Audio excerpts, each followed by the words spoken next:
تو اس کا جواب بھی بہت اچھا دیا انہوں نے کہ چین کی ایک عہدیدار کی پریس کانفرنس سنوائی ہے جس پہ انہوں نے الزام لگایا ہے کہ افغانستان کے اندر ان کے خلاف دہشت گردی کی کارروائیاں کرنے والی تنظیم کو بھی ایٹم غالباً نام ہے اس کو بھی پناہ دی جا رہی ہے اور وہاں پہ وہ کام کر رہے ہیں۔ یونائٹڈ نیشنز کی ایک الزام کا حوالہ دیا ہے کہ 20 کے قریب ایسی دہشت گرد تنظیمیں ہیں جو اب افغانستان کے اندر پناہ لیے بیٹھی ہیں اور ان کو وہاں کام کرنے کی آزادی دے رکھی ہے۔ انہوں نے ابھی حال ہی میں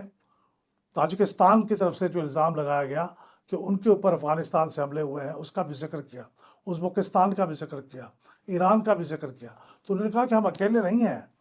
اور سارے ہمسائے اس بارے میں شکایت کر رہے ہیں۔ تو یہ انہوں نے باتیں کی ہیں۔ اور آخری بات جو میں کہنا چاہتا ہوں وہ پچھلی جو ابھی حال ہی میں کور کمانڈرز کانفرنس ہوئی GHQ کے اندر، اس کے اعلامیے میں اگر آپ دیکھیں تو ایک بہت اہم چیز تھی، میں نے اپنے پچھلے کسی ویلاگ پہ اس کا ذکر بھی کیا تھا، اور وہ سب سے اہم بات یہ تھی کہ انہوں نے نوٹس کیا ہے کہ خیبر پختونخوا میں کرائمز، دہشت گردی اور سیاست دانوں کا ایک گٹھ جوڑ سامنے آ رہا ہے۔ پالیٹکس، ٹیررزم اینڈ کرائم، ان کا نیکسس ہے۔ یہ اسی بات کی طرف اشارہ کر رہے ہیں ISPR کے DG اور اس کے ثبوتوں کے ساتھ اور کلپس کے ساتھ کہ یہ نیکسس کیا ہے اور کس قسم کا ہے، اس میں کون ملوث ہے۔ تو یہ بہت سیریس باتیں ہیں، انتہائی سیریس باتیں ہیں، اور اس کے اوپر میں سمجھتا ہوں سب سے زیادہ غور کرنے کی ضرورت PTI کو ہے، خیبر پختونخوا کی حکومت کو ہے، اور اس بارے میں غور و فکر کر کے وفاقی حکومت کو بھی غور کرنا چاہیے کہ وہ کس طرح سے ان چیزوں کو ہینڈل کر سکتے ہیں، مینیج کر سکتے ہیں، گفتگو کے ذریعے، کسی اور طریقے سے، لیکن بہرحال اس کو مینیج کرنا انتہائی ضروری ہے۔ دوسری بات جو بیسیکلی اوور آل چونکہ افغان کی دہشت گردی کی بات ہو رہی ہے، تو انہوں نے انڈیا اور افغانستان کے نیکسس کی بات کی کہ انڈیا اور افغانستان کے درمیان ایک بڑھتا ہوا کوآرڈینیشن ہے، رجحان ہے۔ انڈیا پیسے فراہم کر رہا ہے، اسلحہ فراہم کر رہا ہے، ٹیکنیکل ہیلپ فراہم کر رہا ہے، اور اس کے بلبوتے پہ افغانستان پاکستان کے اندر حملے کروا رہا ہے، کیونکہ انڈیا میں یہ بات کہی جا رہی ہے، انہوں نے ویڈیو کلپ سنوائے کہ دشمن کا دشمن ہمارا دوست ہے۔ چونکہ افغانستان پاکستان کے ساتھ دشمنی کر رہا ہے تو وہ ہندوستان کا دوست ہے۔ یہ انہوں نے 2-3 سیاستدانوں کے کلپ سنوائے DG ISPR نے اپنی پریس کانفرنس میں، تو اس کو انہوں نے اشارہ دیا۔ اور ایک اور بہت خطرناک بات کی طرف انہوں نے توجہ دلائی جو میں سمجھتا ہوں انتہائی خطرناک ہے، کہ 2500 کے قریب ٹیررسٹ ایسے ہیں جو حال ہی میں سیریا سے افغانستان آئے ہیں،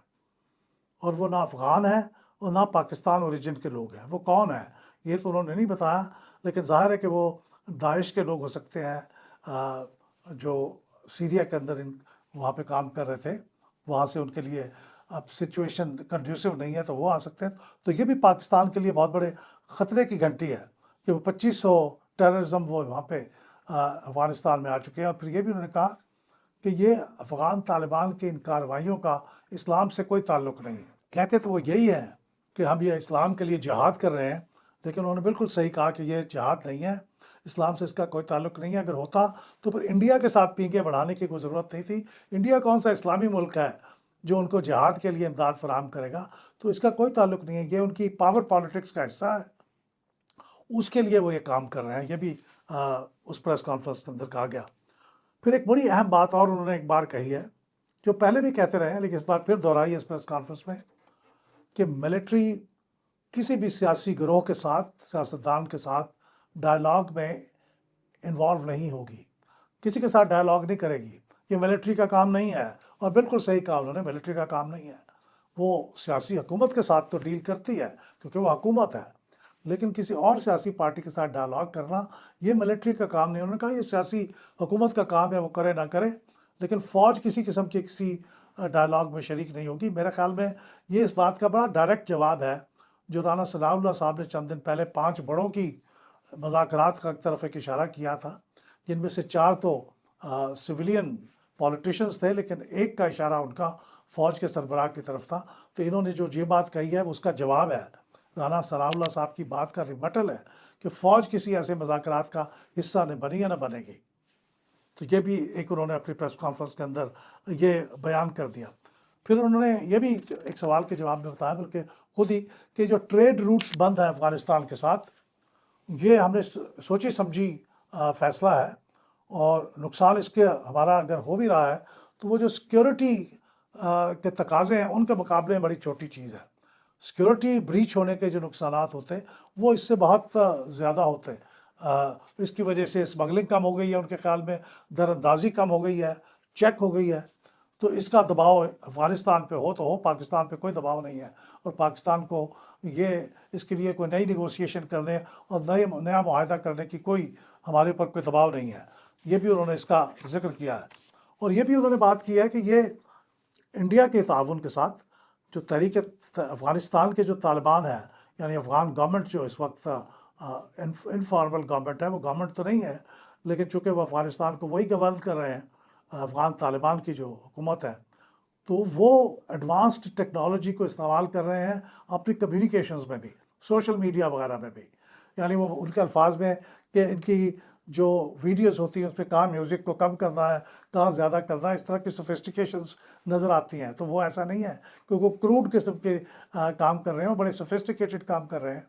اور دوسری بات انہوں نے کہی کہ وہ ڈرونز اور کوڈ کاپٹرز کو یوز کر رہے ہیں پاکستان کے اندر دہشت گردی کے حملے کرنے کے لیے، اور انہوں نے کہا 2025 کے اندر کچھ 405 کوڈ کاپٹرز کے حملے ہوئے ہیں افغانستان کی طرف سے پاکستان کے اوپر۔ تو یہ بات بھی انہوں نے پوائنٹ آؤٹ کی ہے۔ اور آخری بات یہ ہے کہ انہوں نے بلوچستان کی حکومت کی تعریف کی ہے کہ وہاں پہ ٹیررزم کو مینیج کرنے کے لیے انہوں نے وہاں پہ ترقیاتی منصوبے شروع کیے ہیں جو بہت اپنا امپیکٹ چھوڑ رہے ہیں۔ کو 33 بلین روپیز کے قریب انہوں نے 2025-26 کی فائنینشیل ایئر کے اندر اس پہ خرچ کریں گے، اور اس کے لیے انہوں نے جو بہت افیکٹو طریقہ اپنایا ہے اس پریس کانفرنس کے بقول، وہ ہے کہ ہر ڈسٹرکٹ میں ڈسٹرکٹ ڈیولپمنٹ کمیٹیز بنائی ہیں جو وہاں کے لوگوں کے مشورے کے ساتھ وہاں کے ڈیولپمنٹ پروجیکٹس کو آئیڈینٹیفائی کرتی ہیں، ان کے مشورے کے ساتھ وہاں ایگزیکیوٹ کرتی ہیں، وسائل مہیا کر رہے ہیں، اور یہ تقریباً ایک ڈسٹرکٹ کے اندر کو تقریباً 1 بلین روپے کا خرچ ہو رہا ہے، اور اگلے مالی سال میں ان کا کہنا یہ ہے کہ 3 بلین ہو جائے گا، اور یہ بہت افیکٹو تبدیلی لے کے آئے گا افغانستان بلوچستان میں۔ تو مطلب اس کا یہ ہے کہ دوسرے صوبے بھی، خاص طور پر خیبر پختونخوا کو اس کے اوپر غور کرنا چاہیے کہ وہ اس ماڈل کے اوپر عمل کر کے وہاں کے لوگوں کی مشکلات پہ کمی کرے، تو اگر وہاں پہ کوئی دہشت گردی کے لیے کوئی سمپیتھیٹک مائنڈ ہے بھی صحیح تو وہ ختم ہو سکے۔ اب اس کے بارے میں ایک چھوٹا سا میرا ایک تبصرہ ہے۔ پہلا تبصرہ تو یہ ہے کہ ڈائریکٹر جنرل ISPR بڑے ایکسلنٹ کمیونیکیٹر ہیں۔ یہ آسان نہیں ہوتا کہ آپ کھڑے ہو کے بالکل ڈائریکٹلی تقریباً 1 گھنٹہ 1.5 گھنٹے تک انتہائی مشکل اور کمپلیکیٹڈ چیزوں کے بارے میں اظہار خیال کریں، اور یہ بھی چونکہ اس کے اندر بہت سینسٹیو معاملہ ہوتا ہے کہ کوئی ایسے الفاظ استعمال نہ ہوں، کوئی ایسی چیز آپ نہ کہہ جائیں جو بعد میں آپ کے لیے ڈپلومیٹیکلی پاکستان کے لیے سیاسی طور پہ بھی بڑی امبیرسمنٹ کا باعث ہو۔ تو ہی از اے گریٹ کمیونیکیٹر۔ وہ اعتماد کے ساتھ بات کرتے ہیں، فیکٹس اینڈ فگر کو پیش کرتے ہیں، سلائیڈز کو بتاتے ہیں، سوالوں کے جواب بڑے اعتماد سے دیتے ہیں، یہ ساری باتیں۔ اور پھر یہ کہ گھنٹہ 1.5 گھنٹے تک وہ کھڑے رہ کے بغیر کسی تکان کے، بلا تکان وہ یہ گفتگو کرتے ہیں، یہ تو قابل تعریف بات ہے۔ لیکن ایک سوال کے بارے میں نے لاسٹ ٹائم بھی جب انہوں نے پریس کانفرنس کی تھی تو سوال اٹھایا تھا کہ سیاستدانوں پہ، سیاسی حکومت پہ ان کی جو تنقید ہے، کیا وہ بہترین طریقہ ہے کہ وہی کریں یہ تنقید درست ہو سکتی ہے، ان کے پوائنٹ درست ہو سکتے ہیں، لیکن کیا یہ سیاسی حکومت ملک میں موجود ہے وفاق کی سطح پہ، اس کے پاس وسائل ہیں، وہ اچھے کمیونیکیٹر بھی لا سکتے ہیں، تو وہ کیوں نہیں یہ کام کرتے؟ براہ راست فوج اپنے آپ کو کیوں ایکسپوز کرتی ہے سیاستدانوں کے ساتھ کے سامنے دو بدو براہ راست ایک کنفرنٹیشن کی فضا قائم ہو؟ تو میری رائے یہ ہے کہ